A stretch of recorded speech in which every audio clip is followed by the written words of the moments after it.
Assalamualaikum warahmatullahi wabarakatuh. Lagi kita di dalam kuliah online mata kuliah Fisika 2 yang insya Allah pada video kali ini kita akan membahas topik tentang listrik arus arah. Baik, pada bab-bab sebelumnya atau pada video-video sebelumnya fokus pembahasan kita adalah pada gejala yang dihasilkan oleh muatan-muatan listrik yang diam atau yang biasa dikenal dengan elektrostatika. Kalian sudah belajar bagaimana cara menentukan potensial listrik dari sebuah partikel atau potensial listrik dari banyak partikel atau potensial listrik untuk momen dipol. Kalian bisa menentukan bagaimana cara menghitung medan listrik yang dihasilkan oleh sebuah partikel atau gaya listrik dari suatu partikel, ya.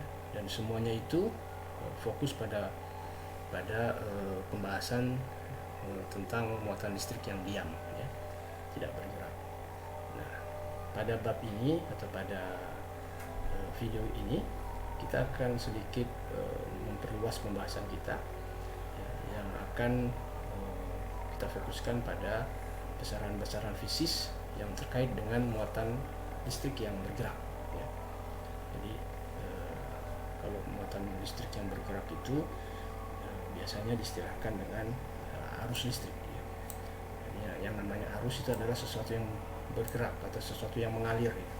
Arus sungai, ya, yaitu air yang ada di dalam sungai, aliran sungai tersebut itu dia mengalir, ya, mengalir dari tempat yang tinggi ke tempat yang rendah, ya. Begitu juga dengan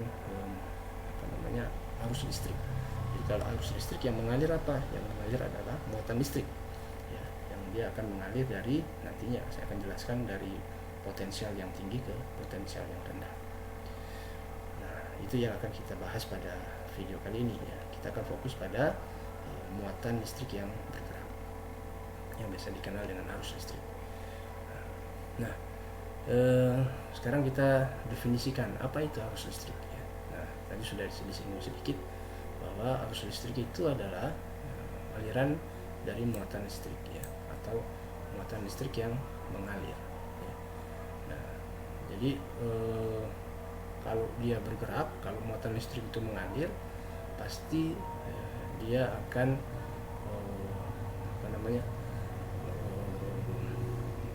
ada waktu yang ditempuhnya, ya. Jika sebuah muatan mengalir, pasti ada waktu yang dilaluinya, ya. Nah, maka arus listrik itu dia selain dia berkaitan dengan muatan yang bergerak, dia juga berkaitan dengan waktu yang diperlukan untuk muatan tersebut bergerak atau muatan tersebut mengalir, ya.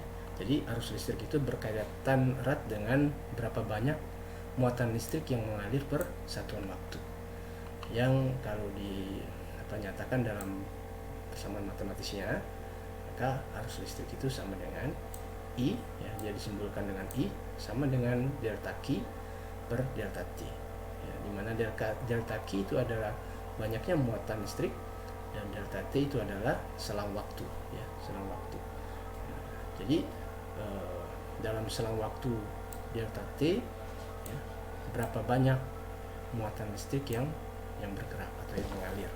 Nah, maka itulah yang disebut sebagai arus listrik. Jadi dia disimbolkan dengan I sama dengan delta Q per delta T. Nah, satuan muatan listrik sendiri adalah coulomb, ya, coulomb yang kita singkat. Kalau kita singkat coulomb itu dengan C, ya, C. Sedangkan satuan dari waktu sendiri adalah second, ya, detik. Nah, sehingga I sendiri itu adalah coulomb per detik, ya, di mana coulomb per detik itu adalah sama dengan ampere, ya. Jadi satuan dari arus listrik itu adalah ampere yang disingkat dengan A. Jadi 1 ampere itu sama dengan 1 coulomb per detik. Oke. Baik. Jadi arus listrik adalah muatan listrik yang mengalir. Nah, ketika muatan itu mengalir, maka dia mengalirnya dari mana ke mana, gitu, ya. Itu kan pertanyaannya. Jadi muatan listrik itu akan mengalir dari satu tempat ke tempat yang lain, ya. dari satu kondisi ke kondisi yang lain. Ya, kenapa dia bisa mengalir? Apa sebabnya? Dia bisa mengalir karena adanya beda potensial. Ya, jadi kalau misalnya ada satu titik, ini ada titik A, kemudian titik yang lain adalah titik B, ya. Nah, arus listrik itu atau muatan listrik itu bisa mengalir dari titik A ke titik B ketika kedua titik itu memiliki beda potensial. Ya, sama seperti arus sungai, ya, aliran air di saluran sungai. Ya, nah, ketika air itu mengalir, maka dia mengalirnya karena adanya perbedaan ketinggian. Ya, air itu mengalir dari tempat yang tinggi ke tempat yang rendah. Oke. Karena ada perbedaan ketinggian itulah air bisa mengalir. Kalau ketinggiannya sama maka air itu nggak akan mengalir kan. Nah, sama juga dengan arus listrik. Jadi arus listrik itu muatan listrik itu bisa mengalir ketika adanya beda potensial. Satu titik itu potensialnya tinggi, misalnya di titik A itu potensialnya besar, di titik B itu potensialnya kecil, ya, maka dia akan mengalir dari titik A ke titik B. Karena ada beda potensial di titik A dengan titik B. Nah, tempat yang memiliki potensial tinggi itu akan melepaskan muatan menuju ke tempat yang memiliki potensial rendah. Jadi kalau potensialnya tinggi di titik A, dia akan menuju ke sana, ke B, ya, arahnya ke sana. Ya. Nah, kemudian besarnya arus yang mengalir, ya, jadi besarnya arus yang mengalir itu berbanding lurus dengan beda potensial. Ya, besarnya arus itu disimbolkan dengan I, beda potensial disimbolkan dengan V, maka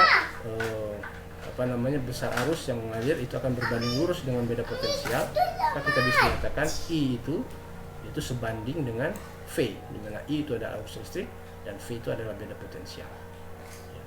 Nah, tetapi arus itu kan mengalir karena adanya media yang mengalirkannya. Muatan listrik itu mengalir, ya. Muatan listrik itu mengalir, ya, karena ada media yang menghantarkan muatan tersebut. Ya, medianya itu berupa apa? Ya, macam-macam. Ya. Dia bisa berupa tembaga, bisa berupa kayu, ya, bisa berupa karet, ya, dan sebagainya. Ya. Tetapi ke semua media tersebut masing-masing memiliki karakteristik yang berbeda-beda. Ya. Yang karakteristik itu berhubungan dengan kemampuan mereka dalam menghantarkan arus listrik. Ya. Ada yang medianya itu dia sangat mudah menghantarkan arus listrik. Ya. Ada juga media yang dia sangat susah menghantarkan arus listrik. Nah, ketika kita bertemu dengan media-media yang sangat susah dalam menghantarkan arus listrik, maka artinya media tersebut memiliki hambatan yang besar, ya, untuk menghantarkan arus listrik melalui si media itu, melalui bahan itu. Ya. Nah, jadi dia akan berbanding lurus, hambatan itu akan berbanding terbalik, dia akan berbanding terbalik, ya, dengan arus listriknya. Ya. Nah, makanya hubungan antara I dan potensial V, ya, itu dipengaruhi juga dengan adanya parameter yang dinamakan dengan R atau hambatan. Ya. Sehingga karena hambatan ini berbanding terbalik dengan arus listrik, ya, maka kita bisa nyatakan persamaannya menjadi I sama dengan 1/R dikali V, di mana semakin besar hambatannya maka arus listrik akan semakin kecil. Ya, semakin kecil hambatannya maka arus listrik akan semakin besar. Ya. Karakteristik atau sifat dari bahan yang memiliki hambatan yang paling besar itu artinya adalah bahan-bahan yang sangat susah dalam menghantarkan arus listrik, ya, dalam menghantarkan muatan listrik yang ada di dalamnya. Tetapi bahan-bahan yang memiliki nilai R atau hambatan yang kecil itu artinya bahwa bahan tersebut, ya, mempunyai sifat mudah dalam menghantarkan arus listrik. Ya. Nah, maka hubungan antara arus listrik dengan hambatan bisa kita tuliskan seperti ini. Ya.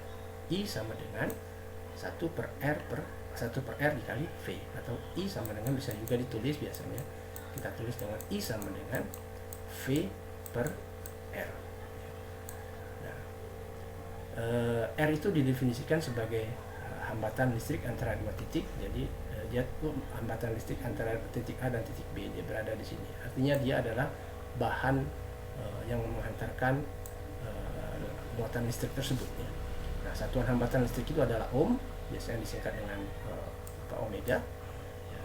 Nah, R itu adalah simbolnya, disebut hambatan listrik karena dia berperan menghambat mengalirnya muatan listrik. Ya, dia berperan dalam menghambat mengalirnya muatan listrik tersebut. Artinya makin besar R, maka arus listrik akan semakin sulit mengalir, yang ditandai dengan arus listrik yang nilainya adalah kecil gitu ya. Nah, persamaan ini I sama dengan 1/R dikali V atau I sama dengan V per R itu dikenal dengan nama hukum Ohm ya. Hukum Ohm. Oke. Ingat ya. Jadi hukum Ohm itu sama dengan I sama dengan V per R ya. Nah, untuk simbol hambatan itu digambarkan seperti ini ya. Dia bisa digambarkan seperti ini atau dia bisa juga digambarkan seperti ini. Dua-duanya sama ya. Baik. Nah, berikut adalah contoh soal ya, untuk topik arus listrik ini ya. Jadi untuk contoh soal ini akan saya jelaskan sebagai berikut. Jadi diketahui ya, sebuah baterai ya, sebuah baterai dengan ini kutub ini adalah positif, kemudian ini adalah negatif, dihubungkan ke sebuah rangkaian yang memiliki hambatan ya, yang memiliki hambatan satu buah hambatan ini R.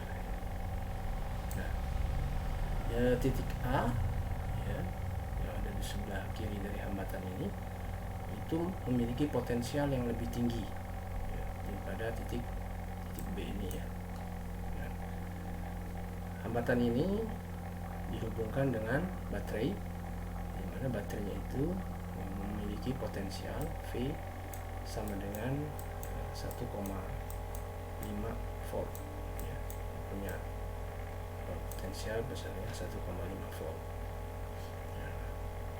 Jika hambatan listrik antara A dan B, artinya yang ini itu memiliki sebesar 100 ohm ya, sebesar 100 ohm, maka ditanya berapa arus yang mengalir yang melalui hambatan ini ya. Berapa I di sini ya. Berapa I dan kemana arahnya, jadi kemana arah arus listrik tersebut ya, apakah dia kanan, tahukah dia ke kiri gitu ya. Nah, kemudian yang B ditanya berapa besar muatan yang berpindah selama 5 second. Nah, jadi berapa besar muatan yang berpindah selama 5 second. Nah, berarti yang ditanya adalah delta Q ya. Ini adalah delta Q. Oke. Nah, untuk menjawab permasalahan ini maka kita gunakan hukum Ohm. Hukum Ohm itu adalah I sama dengan V per R. Di mana V itu adalah potensial, R itu adalah hambatan listrik ya, kita tahu nilai potensial itu adalah 1,5 dan hambatan listriknya 100, sehingga kita bisa menghitung nilai arus listrik sama dengan 1,5 dibagi 100. Jadi nilai arus listrik itu adalah 0,015 ampere ya. Arus listrik yang mengalir melalui hambatan ini adalah sebesar ya, 0,015 ampere. Oke. Nah, sekarang kita ingin menjawab kemana arus listrik itu mengalir ya, kemana arahnya ya. Jadi karena arus listrik di titik A itu lebih tinggi daripada arus listrik di titik B ya, maka arus listrik ya, jadi karena titik A itu memiliki potensial yang lebih tinggi dibandingkan titik B ya, potensialnya di titik A lebih tinggi dibandingkan potensial di titik B, maka arus listrik dalam hambatan ini ya, dia akan mengalir dari A ke B, atau dia akan mengalir dari kiri ke kanan ya. Nah, ini berarti pula bahwa elektron ya, elektron itu yang berasal dari potensial ini, dari baterai ini, itu akan mengalir sebaliknya, ya. Dia akan mengalir dari titik B ke titik A. Jadi harus ada perbedaan. Kalau arusnya itu mengalir dari A ke B, jadi arus itu mengalir dari potensial tinggi ke potensial rendah. Tapi elektronnya itu akan mengalir dari titik B ke titik A, atau dari potensial rendah ke potensial tinggi, ya. Tapi dia selalu berlawanan arah dengan arus, ya. Dia selalu berlawanan arah dengan arus, arahnya, ya. arah mengalir si elektron dengan arus listrik. Oke.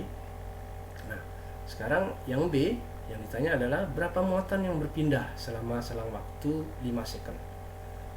Maka kita gunakan definisi dari arus listrik, yaitu I sama dengan, ya, delta Q per delta T, ya kan? Nah, kita tahu I, kita tahu delta T, maka kita bisa menghitung delta Q, sehingga delta Q itu sama dengan I dikali delta T, ya. I nya berapa? I nya adalah 0,015 ampere, dan delta T nya adalah 5 second, ya. Sehingga kita mendapatkan banyaknya muatan yang berpindah selama selang waktu 5 second adalah 0,075 kolom. Oke, jelas ya? Baik. Nah, sekarang kita akan membahas, ya, bagaimana arus pada percabangan, ya. Jika misalnya ada rangkaian listrik yang bercabang-cabang, ya, maka bagaimana arus yang mengalir pada percabangan tersebut. Nah, kita misalkan di suatu titik percabangan, ya, dalam rangkaian listrik, ya, itu ada muatan yang masuk pada sebagian cabang dan ada muatan yang mengalir keluar, ya, pada sebagian cabang yang lain, ya. Itu yang bisa kita ilustrasikan pada gambar seperti ini. Jadi ada arus yang masuk, itu adalah I1, ya, karena lihat tanda panahnya. Kemudian I2, ya, masuk ke percabangan ini, percabangannya adalah ini titik percabangannya, dan satu lagi adalah I4, ya, I1, I2, I4 itu adalah arus yang masuk melalui suatu percabangan, sedangkan arus yang keluar adalah I3 dan I5, ya. Nah, jadi bagaimana arusnya, bagaimana arus totalnya, ya, yang melalui percabangan itu. Jadi kita harus berpegang pada konsep bahwa muatan listrik itu bersifat kekal, ya. Jadi muatan listrik bersifat kekal, artinya, ya, muatan listrik itu tidak dapat diciptakan atau dimusnahkan, ya. Dia hanya bisa berubah bentuk, ya. Hanya bisa berubah bentuk. Dia tidak berkurang maupun tidak bertambah, ya. Oleh karena dia tidak berkurang maupun tidak bertambah, maka jumlah muatan yang masuk ke titik percabangan ini harus sama dengan jumlah muatan yang keluar, ya. Jadi muatan yang masuk pada titik ini yang berasal dari I1, I2 dan I4 harus sama dengan muatan yang keluar yang melalui cabang I5 dan I3, ya, harus sama. Nggak boleh nggak sama. Kalau misalnya muatan yang masuk totalnya adalah 5 kolom, maka muatan yang keluar, ya, muatan yang keluar itu harus sama dengan 5 kolom juga, ya. Nggak boleh lebih dari 5 atau kurang dari 5, harus sama dengan 5, ya. Nah, atau kalau kita nyatakan dengan persamaan matematisnya, maka dia sigma Q yang masuk atau jumlah muatan listrik yang masuk harus sama dengan sigma Q yang keluar atau jumlah muatan Q yang keluar. Oke. Nah, atau kalau misalnya kita jabarkan, ya, sigma Q masuk sama dengan sigma Q keluar itu kita jabarkan, karena sigma Q ini bisa terdiri dari banyak macam Q yang lain, ya, bisa terdiri dari beberapa cabang, ya. maka kita bisa jabarkan untuk muatan yang masuk pada cabang 1 ditambah dengan muatan yang masuk pada cabang 2 ditambah muatan yang masuk pada cabang N itu harus sama dengan muatan yang keluar pada cabang 1 ditambah muatan yang keluar pada cabang 2 ditambah muatan yang keluar pada cabang N. Ya.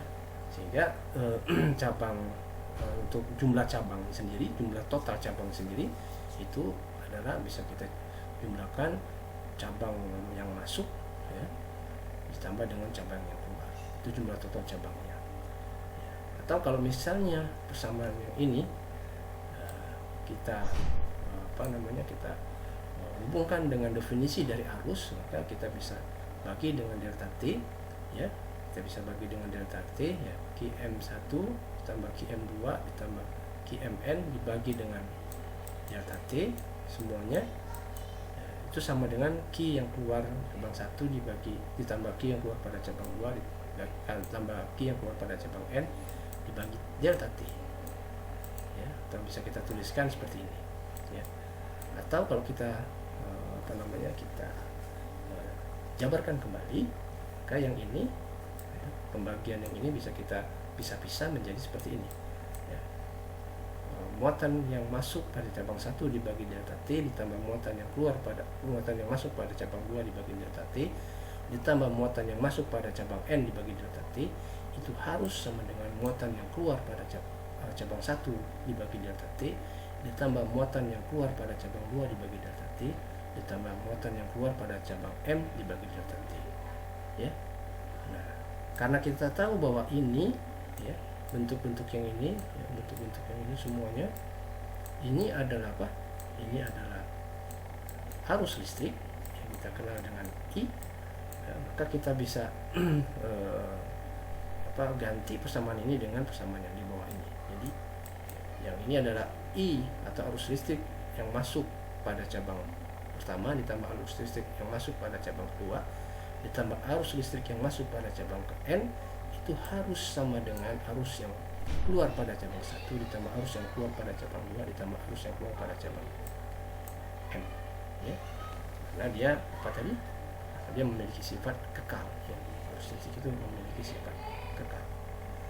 Nah, atau kita nyatakan dengan persamaan ya, persamaannya adalah persamaan yang ini ya. Oke. Nah, persamaan 3.4 ini itu menyatakan bahwa jumlah total arus yang masuk ini kan jumlah totalnya ya, ke satu percabangan yang ini ya, harus sama dengan jumlah total arus yang keluar ya. Jumlah total arus yang keluar dari apa? Dari cabang ini ya. Nah, ungkapan ini yang mengatakan bahwa jumlah total arus yang masuk harus sama dengan jumlah total arus yang keluar yang melalui percabangan ini itu dikenal dengan nama hukum kekekalan muatan listrik ya. Hukum kekekalan muatan listrik atau yang biasa dikenal dengan hukum Kirchhoff 1 ya. Hukum Kirchhoff 1 itu menyatakan bahwa total muatan listrik yang masuk melalui sebuah cabang itu harus sama dengan total muatan listrik yang keluar dari cabang tersebut. Oke, atau bisa dinyatakan ya, gambar ini kita bisa nyatakan dengan persamaan ini I1 ya, arus listrik di sini ditambah dengan I2 ditambah dengan I4 harus sama dengan I3 ditambah dengan I5 ya. Jadi rumus ini, jadi persamaan ini ya, menyatakan bahwa tidak ada muatan yang terakumulasi di dalam titik cabang ini ya. Begitu juga tidak ada juga muatan yang terakumulasi yang dia keluar dari cabang ini. Jadi harus sama total yang keluar atau total yang masuk harus sama dengan total yang keluar. Total arus yang masuk harus sama dengan total arus yang keluar. Itu ya. Itu hukum Kirchhoff. Nah, sekarang kita bahas beberapa sumber potensial listrik ya. Jadi tadi potensial listrik ini ya itu yang membuat muatan listrik itu bergerak mengalir. Jadi adanya beda potensial menyebabkan muatan listrik itu bisa mengalir ya, bisa bergerak. Sekarang beberapa sumber potensial itu akan saya jelaskan sebagai berikut. Jadi perbedaan potensi listrik pada titik yang berbeda dalam suatu rangkaian itu dapat terjadi jika di dalam rangkaian itu dipasang sumber potensial listrik. Jadi kalau di sini perbedaan potensial di titik A dengan di titik B, ya, ini bisa terjadi kalau misalnya Kalau misalnya di dalam rangkaian ini kita pasang sebuah potensial listrik atau ada sumber potensialnya. Ya, ada sumber potensialnya. Kalau ada sumber potensialnya maka akan muncul juga perbedaan potensial. Ya, perbedaan potensial yang menyebabkan arus listrik terjadi. Nah, sumber potensial listrik itu biasa dikenal dengan GGL, ya, atau gaya gerak listrik, atau dalam bahasa Inggrisnya disebut electromotive force, ya, atau EMF, ya. Electromotive force atau EMF. Nah, beberapa contoh GGL itu misalnya adalah baterai, ya, aki, dinamo, ya, sel surya, ya, dan lain-lain.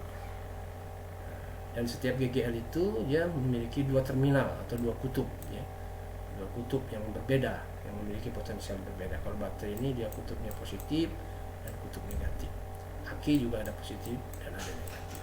Positif itu biasa menandakan bahwa potensial di titik itu atau di kutub itu memiliki nilai yang paling besar dibandingkan dengan di kutub yang negatif. Ya. Nah, jika kutub-kutub ini, kutub positif dan kutub negatif ini kita hubungkan ke rangkaian, ya, misalnya hubungkan ke rangkaian ini, ya, maka arus listrik dia akan mengalir, ya. Akan terjadi arus listrik di sini. Dia akan mengalir dari kutub yang memiliki potensial yang tinggi, ya, menuju ke kutub yang memiliki potensial yang rendah, gitu ya. Nah, jadi itu untuk sumber potensial. Jadi harus ada sumber potensial supaya arus listrik itu terjadi. Nah, kemudian untuk sumber potensial pada kutub-kutub sumber potensial atau pada kutub GGL yang potensialnya lebih tinggi itu, ya, seperti saya bilang tadi, biasa disebut kutub positif, dan yang memiliki potensial yang rendah biasa disebut sebagai kutub negatif. Dan simbol dari sumber potensial listrik itu biasanya disimbolkan seperti ini, ya, seperti gambar ini. Garis yang panjang ini, ya, itu adalah kutub positif yang memiliki potensial yang lebih tinggi, sedangkan garis yang pendek ini adalah kutub negatif yang dia memiliki potensial yang lebih rendah. Nah, kemudian untuk logam, sebenarnya logam itu pada logam sebenarnya yang mengalir adalah elektron-elektron, ya. Elektron-elektron yang memiliki muatan negatif, ya. Kalau misalnya ada di sini dialirkan, kita sambungkan di sini, ya, sebuah hambatan, ya, seperti yang saya bilang tadi, dia untuk arus listrik dia akan mengalir dari kutub positif ke kutub negatif. Tetapi, ya, kalau misalnya ini rangkaian ini merupakan rangkaian yang dari bahan tembaga, maka elektron-elektron yang memiliki muatan negatif yang ada di sumber GGL ini, dia akan bergerak berlawanan arah dengan arusnya. Jadi sesungguhnya, ya, pada elektron-elektron itu, ya, muatan positif itu akan tinggal di dalam atom-atom, ya. Kemudian yang muatan negatifnya, elektronnya, dia yang akan mengalir, ya, meninggalkan logam tersebut. Sedangkan untuk yang positifnya, dia akan tinggal karena dia terikat kuat dalam membangun logam tersebut. Nah, kemudian untuk definisi arus listrik searah dengan aliran muatan positif, maka arah arus listrik dalam logam itu akan berlawanan arah dengan arah aliran elektronnya. Jadi ini harus diingat bahwa arah arus listrik dalam logam, ya, yang menjadi media penghantar arus muatan listrik tadi, itu akan berlawanan arah dengan arah aliran elektronnya. Jadi arah arus itu akan berlawanan dengan arah aliran elektronnya. Nah, jadi ketika kita menggambarkan arah arus dalam kawat, ketika dalam kawat ini arah arusnya misalnya dari kiri ke kanan, maka sebenarnya yang terjadi untuk aliran elektronnya dia bergerak dari kanan ke kiri, gitu ya. Baik, untuk sebuah GGL, ya, misalnya kita hubungkan GGL tersebut, ya, sumber listrik tersebut, sumber potensial listrik itu kita hubungkan dengan misalnya dengan sebuah hambatan R, ya, maka jika badan potensial antara dua kutub GGL ini, beda potensial di sini plus dan negatif itu, beda potensialnya adalah epsilon, maka beda potensial antara ujung hambatan ini, ujung hambatan misalnya A dan B, ya, beda potensial di antara ini, ya, di antara ini itu juga sama dengan epsilon, ya. Jadi sama dengan epsilon. Jadi dia tidak berubah, ya, karena tadi kekal, ya. Ya, nah, maka kita bisa pertama untuk membahas mengenai sumber potensial listrik ini, maka kita gunakan hukum Ohm, ya, dengan menggunakan persamaan hukum Ohm, I sama dengan per R dikali dengan V, maka kita bisa juga menuliskan, ya, hukum Ohm tadi dengan menghubungkannya dengan sumber potensial listrik, ya, atau GGL itu yang dinyatakan dengan epsilon. Maka I sama dengan 1/R dikali V itu bisa kita tuliskan juga dalam bentuk I sama dengan epsilon dibagi R, ya. I sama dengan epsilon dibagi R, ya, dimana epsilon itu adalah beda potensial dua kutub GGL, ya. Nah, arus yang mengalir dalam hambatan, ya, arus yang mengalir dalam hambatan ini, ya, itu persis sama dengan arus yang mengalir dalam rangkaian, ya. Jadi I di dalam rangkaian ini sama dengan I di dalam hambatan ini. Oke? Baik. Nah, sekarang kita akan membahas beberapa tipe atau jenis dari hambatan listrik, ya. Nah, jadi semua material itu, ya, atau semua bahan itu sebenarnya dia memiliki hambatan listrik, ya. Besi, kayu, misalnya batu, karet, air, udara dan lain-lain itu semuanya punya hambatan listrik R, ya. Cuma bedanya adalah untuk hambatan listrik yang dimiliki batu, kayu, atau karet dan lain-lainnya itu hambatannya sangat besar, sehingga kalau misalnya material-material itu diberi beda potensial di antara dua ujungnya, ya, maka dia akan hampir tidak ada arus yang mengalir melaluinya. Ya, misalnya kayu ini kita, ya, misalnya ada kayu ini kita menghubungkan, ya, kita hubungkan dengan sebuah sumber potensial listrik, aki misalnya, ya, kita hubungkan positif dan negatifnya melalui kayu ini, ya, maka tidak akan ada arus listrik yang dihantarkan oleh material kayu ini. Atau misalnya kita hubungkan juga batu, ya, misalnya kita hubungkan baterai, aki, kita taruh di sini paku, di sini juga paku, kemudian kita hubungkan dengan sebuah aki positif dan negatif, ya, maka arus listrik yang mengalir melalui batako ini, ya, itu hampir tidak ada, ya. Bukan nol, ya, tapi dia sangat-sangat kecil sekali, gitu, ya. Sangat kecil sekali, ya. Nah, sebenarnya ini pembahasan seperti ini, pembahasan menginjeksikan sebuah arus dalam sebuah media yang memiliki hambatan yang besar, itu mirip juga dengan pembahasan tentang metode geofisika yang nantinya mungkin akan kalian dapatkan pada tingkat-tingkat selanjutnya, ya, yang biasa dikenal dengan metode resistivitas namanya. Ya, nanti akan kalian pelajari itu metode resistivitas, di mana metode itu akan menginjeksikan arus ke dalam tanah Kemudian dia akan mengukur nilai potensial dan nilai arus untuk mendapatkan nilai resistivitas. Ya. Kita tahu bahwa I sama dengan V per R, ya, maka R sama dengan V per I, ya, R sama dengan V per I. Ya, nanti konsepnya seperti inilah konsepnya. Jadi konsepnya itu konsep untuk metode resistivitas yang akan kalian pelajari nanti di tingkat lanjut itu adalah seperti ini. Jadi dasarnya sebenarnya dia menggunakan konsep hukum Ohm, ya. Hukum Ohm, dia menginjeksikan arus, kemudian dia mengukur potensial untuk nantinya bisa menghitung yang namanya resistivitas. Ya. Nah, untuk material-material yang sangat susah untuk menghantarkan listrik, maka itu disebut sebagai isolator. Ya, jadi benda yang tidak dapat atau sangat susah dalam menghantarkan arus listrik itu disebut sebagai isolator. Ya. Nah, sebaliknya ada juga benda-benda yang sangat mudah sekali dalam menghantarkan arus listrik.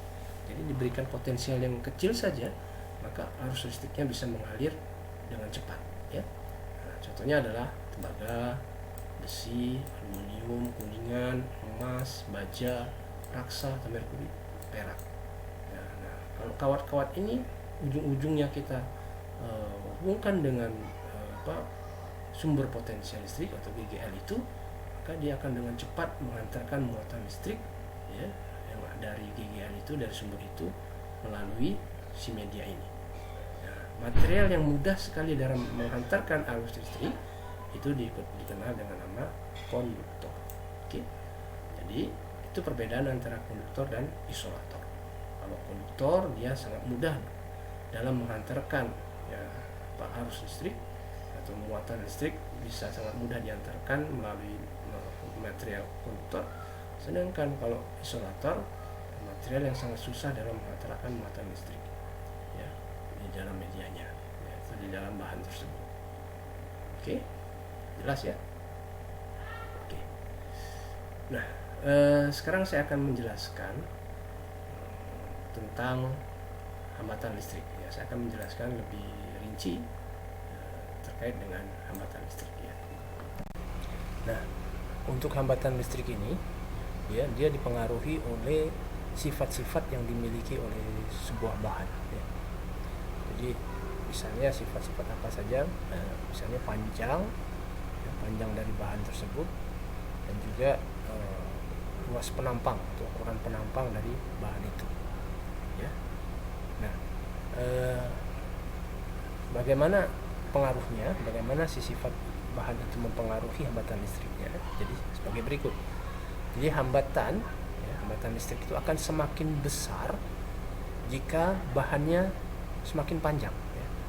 Jika bahannya ini semakin panjang atau L-nya itu semakin panjang, ya, maka hambatannya akan semakin besar.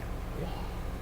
Artinya apa? Artinya hambatannya ini berbanding lurus dengan panjang dari apa? Panjang dari bahan si pengantar muatan listrik tersebut. Jadi semakin besar semakin besar hambatannya, itu disebabkan karena bahannya itu memiliki panjang yang besar juga. Oke. Nah, kemudian sifat yang kedua adalah ukuran luas penampangnya, atau dinyatakan dengan luas penampangnya dinyatakan dengan A. Kalau misalnya si bahan itu berbentuk silinder, maka luas penampangnya adalah luas penampang silinder, ya, lingkaran ini, kan. Nah, bagaimana hubungan hambatan dengan luas penampang? Jadi hambatan akan semakin kecil, hambatan listrik akan semakin kecil, ya, jika ukuran atau luas penampangnya semakin besar. Jadi, jika A-nya semakin besar, misalnya saya gambarkan seperti ini, ya, seperti itu, sana panjangnya, kemudian ini luas penampangnya, ya, semakin besar A-nya, maka resistivitasnya Jika A semakin besar, maka resistivitasnya semakin kecil, ya. Atau dengan kata lain, ya, hambatannya ini berbanding terbalik, ya, berbanding terbalik dengan luas penampangnya, atau R itu sebanding dengan 1/A, ya. Nah, jika sifat-sifat dari bahan itu kita buatkan rumusannya, kita buatkan hubungannya dengan menggunakan persamaan matematis, maka hubungan antara hambatan listrik yang dimiliki oleh bahan dengan ukuran bahan tersebut itu akan memenuhi persamaan ini, mana R sama dengan rho dikali L per A. R itu, ya, yang ini adalah hambatan yang dimiliki oleh bahan. L ini adalah panjang bahan. A itu adalah luas penampang dari bahan, ya, ini A, ini R-nya. Dan rho itu disebut dengan hambatan jenis bahan, ya, untuk hambatan jenis bahan. Di mana setiap bahan memiliki rho yang berbeda-beda. Oke. Nah, ini adalah tabel hambatan jenis beberapa bahan, ya, pada suhu derajat Celcius, ya, pada suhu 20 derajat Celcius. Oke. Nah, contohnya karbon, ya, dia memiliki hambatan jenis atau rho. Rho itu satuannya adalah ohm meter. Ya, hambatan jenisnya 1 kali 10 pangkat minus 8. Koefisien suhunya atau alfanya adalah minus 0,0002. Perak misalnya, hambatan jenisnya 1,59 kali 10 pangkat minus 8. Koefisien suhu alfanya 0,0061. Dan seterusnya. Nah, jadi tabel ini itu bisa kita gunakan, ya, sebagai rujukan untuk menghitung sebuah hambatan listrik, ya, untuk menghitung sebuah hambatan listrik R. Oke, baik. Nah, untuk lebih jelas saya akan jelaskan sebuah contoh soal terkait dengan hambatan listrik ini. Jadi misalnya kamu ingin menghubungkan tape stereo dengan speaker yang lokasinya cukup jauh, ya, biasanya ini tukang sound system, ya. Nah, tukang sound system di resepsi pernikahan, ya. Jadi biasanya dia akan menghubungkan antara tape stereo ataupun menghubungkan dengan equalizernya dengan speakernya itu bisa berjarak cukup jauh, ya, bisa berjarak belasan meter lah, atau mungkin kalau acaranya di lapangan mungkin puluhan meter, ya. Nah, A jika masing-masing kawat panjangnya 20 meter, ya, jadi misalnya masing-masing kawatnya panjangnya 20 meter dan kawat tersebut terbuat dari tembaga. Nah, informasi ini, tembaga ini sangat penting, ingat tembaga. Ya, berapakah diameter kawat agar hambatannya 0,1 ohm, ya. Yang ditanya adalah diameternya.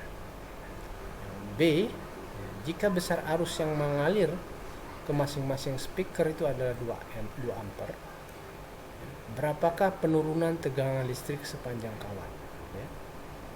Oke.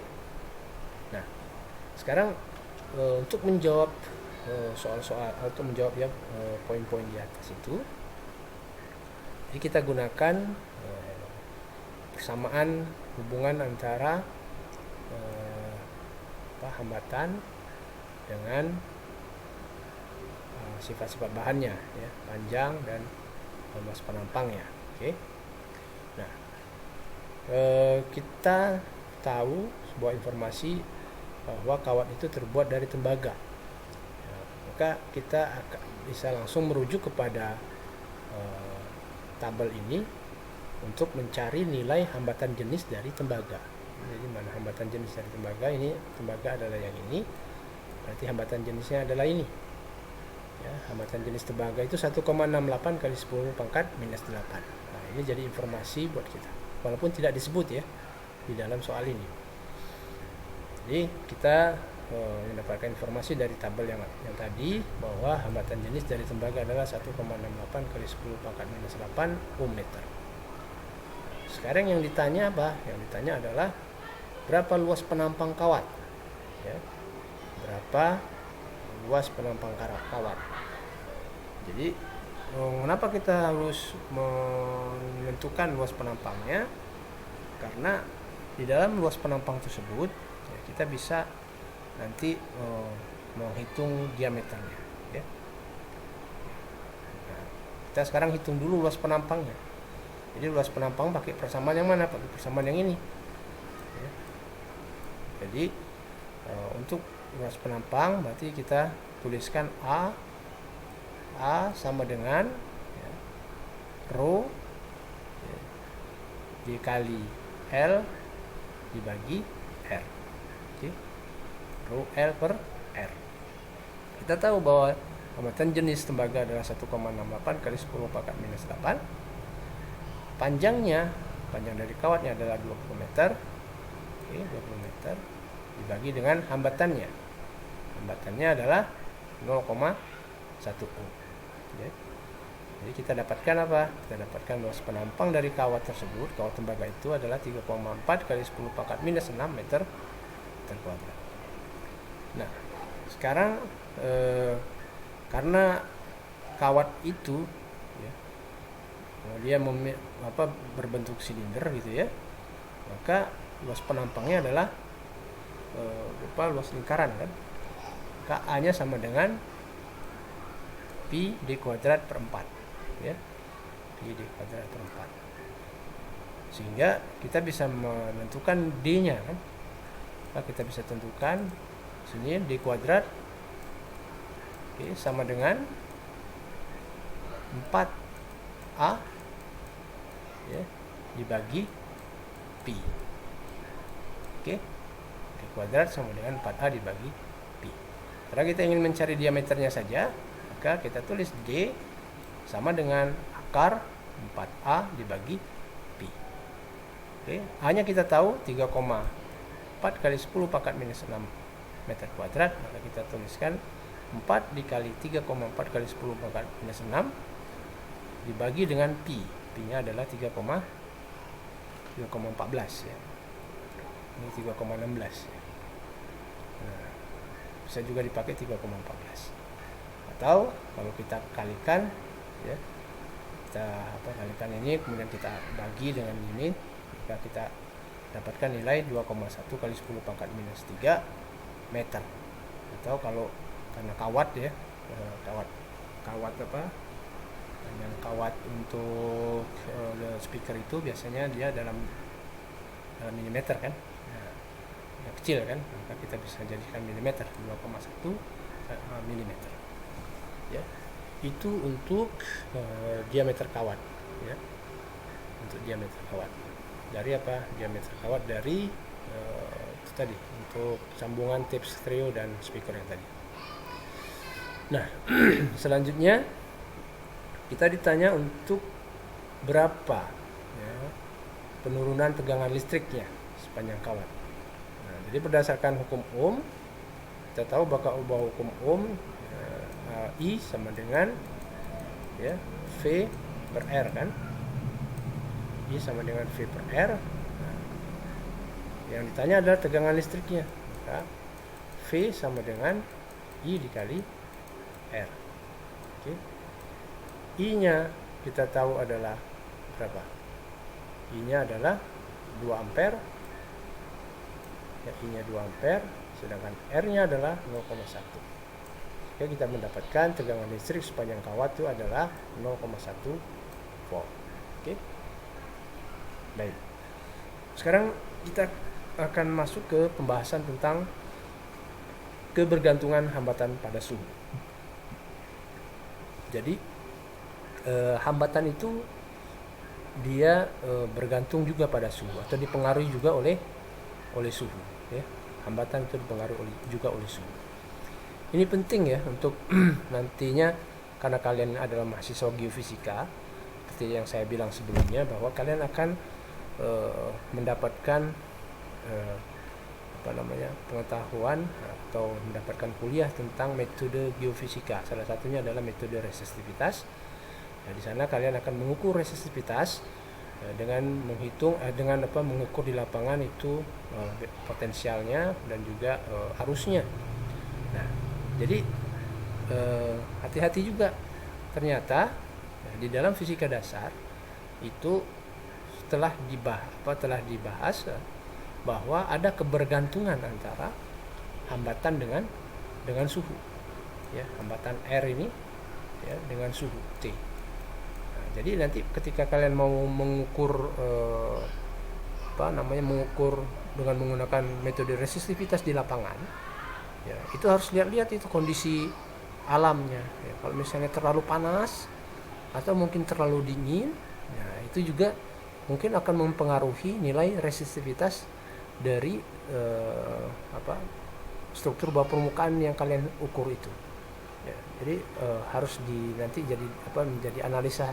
menjadi bahan analisis juga, bagaimana ketika kalian mengukur di lapangan suhu yang terjadi pada saat itu seperti apa, ya, suhunya normal seperti biasa ataukah ada anomali suhu di situ. Jadi untuk untuk hubungan antara hambatan dengan suhu itu akan kita bahas pada slide berikut ini, ya. Jadi hambatan suatu material itu berubah dengan terjadinya perubahan suhu, ya. Nah, jadi ingat-ingat ini dalam pelajaran fisika dasar, ya, fisika 2 ini mengatakan bahwa hambatan suatu material itu akan berubah dengan terjadinya perubahan suhu, ya. Nanti ketika kalian sudah pada tingkat atas, lihat juga nanti ketika kalian terjun ke lapangan, ya, kalau ada sesuatu yang tidak beres, ya mungkin dia bisa jadi ada pengaruh dari suhu di situ, ya. Tapi kalau misalnya suhunya normal, ya enggak, mungkin tidak terjadi, ya. Lihat kondisi saja, lihat kondisi lapangan pada saat itu, ya. Umumnya makin tinggi suhu maka makin besar hambatan benda tersebut. Oke. Makin tinggi suhunya maka makin besar hambatan bendanya. Oke. Nah, untuk kebanyakan bahan logam, ya, kebergantungan hambatan pada suhu, ya, itu akan memenuhi persamaan ini. Ini untuk kebanyakan bahan logam, ya, umumnya. Bahan logam umumnya. Jadi mana hambatan itu sama dengan R0. Jadi R0 ini adalah nilai hambatan pada suhu acuan T0. Jadi pada T0, yaitu suhu acuan itu, maka R-nya itu, R0-nya itu sama dengan berapa? Ya. Nah, dikali dengan 1 plus alfa, ya. Alfa. Jadi alfa itu apa? Alfa itu adalah koefisien suhu dari hambatan. Ya, koefisien suhu dari hambatan. Dapat dari mana nilainya? Nah, itu seperti pada tabel yang sebelumnya. Saya kembali lagi. Nah, ini dia. Alfa ini adalah koefisien suhu. Misalnya tembaga, koefisien suhunya 0,0068. Ya. Aluminium 0,00429, ya. Koefisien suhu pada 20 derajat, pada suhu 20 derajat. Nah, kali dengan T itu adalah apa? Suhu dikurang dengan T0. T0 itu adalah suhu acuan. Nah, biasanya yang jadi suhu acuan itu adalah pada saat pada saat T sama dengan 20 derajat, ya. Baik. Jadi itu untuk hambatan dengan suhu, ya. Jadi ada bergantungan hambatan ini dengan suhu. Oke. Baik. Nah, selanjutnya pada kebanyakan zat cair seperti elektrolit misalnya, ketergantungan hambatan pada suhu itu memenuhi persamaan Arrhenius, ya. Jadi memenuhi persamaan Arrhenius. Bagaimana persamaan Arrhenius itu? Dia dinyatakan dengan R sebagai fungsi dari suhu, T ini adalah suhu, itu sama dengan R tak hingga epsilon beta per T, di mana beta itu adalah sebuah konstanta, ya, dan R tak hingga itu adalah nilai hambatan pada suhu menuju tak berhingga, ya. Untuk zat cair, ya, pada kebanyakan zat cair ini akan mengikuti persamaan ini, ya, untuk kebanyakan zat cair. Baik. Nah, jika kita plot dua persamaan tadi, persamaan yang ini ya, untuk kebanyakan logam ya, hambatan untuk kebanyakan logam yang bergantung dengan suhu, dan hambatan kebanyakan zat cair seperti elektrolit yang bergantung dengan suhu.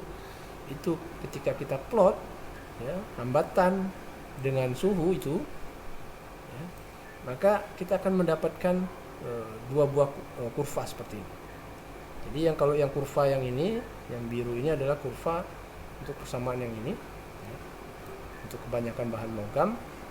Jadi apa artifisinya? Jadi kalau untuk logam itu semakin besar suhu atau semakin tinggi suhunya ya, jadi pada suhu 200 derajat hambatannya ya sekitar 1,2 misalnya ohm. Pada suhu 800 derajat Kelvin hambatannya misalnya 3 ohm misalnya. Artinya apa? Artinya semakin besar suhunya maka hambatannya akan semakin besar. Tetapi untuk elektrolit atau untuk zat cair ya, untuk kebanyakan zat cair seperti elektrolit itu dia semakin suhunya diperbesar ya, maka hambatannya justru semakin berkurang ya. Hambatannya justru semakin berkurang. Jadi kalau yang di sebelah kiri ini dia suhunya kecil ya, saya 100, hambatannya sekitar 2,8, tapi ketika suhunya dinaikkan hambatannya justru menurun ya. Pada 800 ini ya, dia mungkin hambatannya jadi 1 ya, awalnya 3 kemudian dia berkurang jadi 1 ya. Artinya untuk elektrolit semakin dia ditambah suhunya maka nilai hambatannya semakin berkurang ya. Nah mungkin untuk dicoba-coba di rumah ya, bisa juga dijadikan sebagai PR ini, untuk pembahasan di video ini. Kalian plot saja ya. Kalian plot dua persamaan ini ya, yang pertama diplot ini untuk logam, dan yang kedua diplot juga ini untuk zat cair elektrolit ya. Nah, nanti kalian plot dua persamaan ini dan dia akan menghasilkan bentuk kurva yang seperti ini. Oke, itu jadikan sebagai PR untuk video kuliah online yang ini ya, video kuliah online kali ini. Baik,